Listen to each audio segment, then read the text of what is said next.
Here are some news just coming in. News just in, the police are saying that they have identified the person in this mask on the social media who were seen making death threats to the Prime Minister. The police are saying that they knew the person and they're about to arrest him. So that's news just in.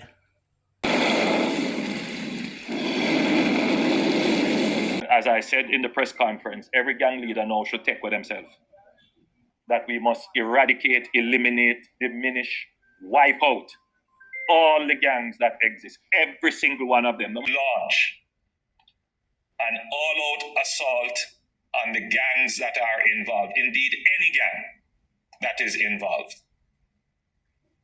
I stand ready to cooperate with the government to achieve bipartisan constitutional action to come to grips with this utterly untenable situation. Hello, I'm Dudley Thompson, and welcome again to WDT Media TV.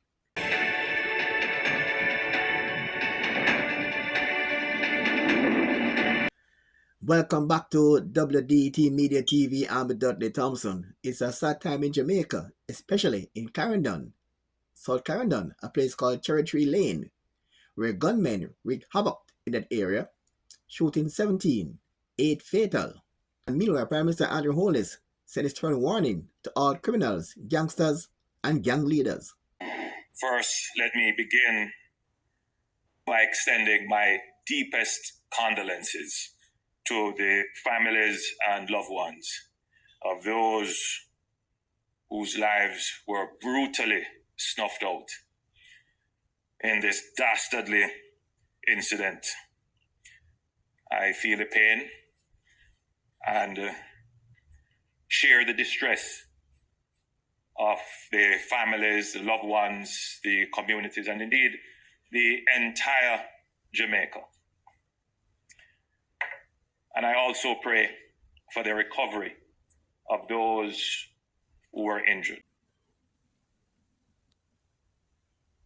That persons who are incarcerated presently have connections in this act. We know that multiple gangs are connected and involved in this act. Directions to the security forces to launch an all-out assault on the gangs that are involved, indeed any gang that is involved. There is no way that 8 persons can be killed in one incident in Jamaica and the state stands as if nothing happened. No. Every gang member, every gang will feel the full force of the state today. The Prime Minister also gave criminals this ultimatum: meet a judge or meet your maker. So I want the criminals who are involved in this to take my words very seriously.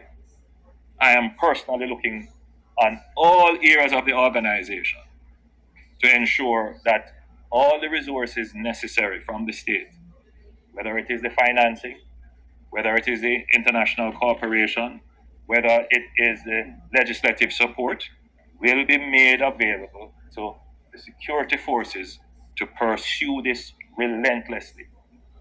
They must either meet a judge or meet their maker, whichever they choose. But Jamaica cannot countenance this kind of crime where people feel they have the impunity to, in one act, take so many lives or take any lives whatsoever.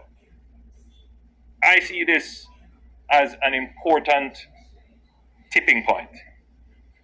We have invested, as I've said, heavily in the capabilities of the JCF, whether it is intelligence, training, leadership, infrastructure, technology.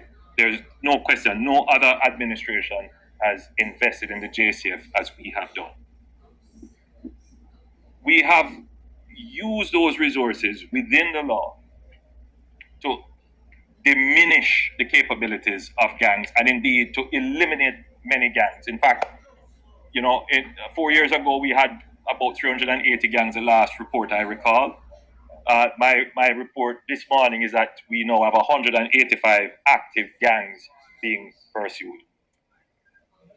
Today, I gave a directive to the National Security Council that we must eradicate, eliminate, diminish, wipe out all the gangs that exist, every single one of them, no matter how they feel that they are connected, no matter how they feel that they have resources and they are protected by whoever in the society.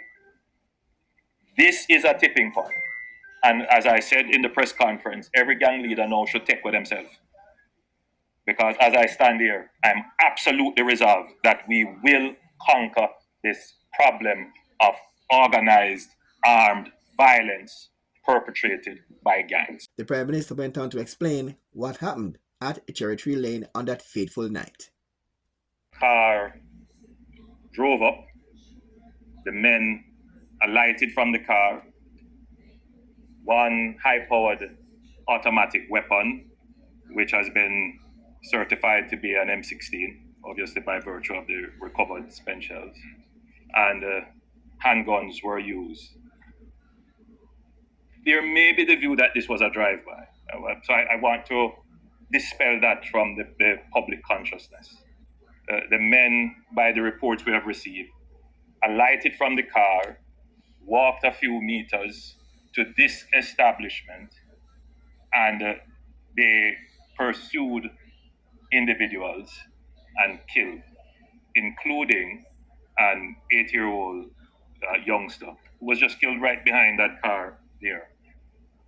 They then went back in the vehicle, went further down into the community, came out of their vehicle again, pursued individuals, and one person was killed. So I want it to be understood that this is not what you would describe as a regular criminal act of a drive-by, and even that should never be described in that way. But this is an act calculated to deliver the highest level of terror. The Prime Minister also stated that the criminals have studied the police patterns and the police movements. As I was told by the mother of one of the victims, that the police were here, they were patrolling, they were moving about, they had static presence every night. But obviously these criminals had a level of organization where they were studying the rhythm of the patrols and the operation, which tells you that this is not an ordinary crime. This is not an impetuous action. This is something that is studied, that they calculated, that they came to spread mayhem and to take the lives of innocent people, which is why we have to take a different level, a higher level approach to this, to send a message to the criminal underworld that you will not win, you will never win, and no matter how long it takes, we are going to find you and bring you to justice. PNP's Mark Golding is saying he's ready and willing to work to tackle this monster of crime now affecting Jamaica.